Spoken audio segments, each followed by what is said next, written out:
Today we'll talk about how can you create logo on your Wix app. We're going to figure out the solution on how you can do that on your app. So you just follow this ways and it's going to work with you. So all you have to do in first, just go down, click here on manage here, just click on it. So then you can to next step here, it's going to show for you like this.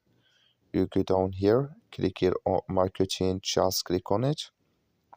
You go down here, so then you click here on logo maker, just click on it. You come to next step here, it's going to show for you like this. You just switch into open video, add here your photography or what type of your business do you have. I'm going to skip it. In the you can add it in here, what vibe do you want for your logo. I'm going to skip it here. And here, what text do you want in your logo. Here you add it, of course. Then I'm going to skip it.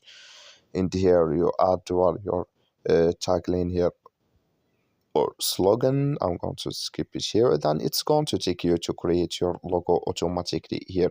When you add all these tips here, I skip. That's all. Thank you for watching. Don't forget to support us by liking and subscribe.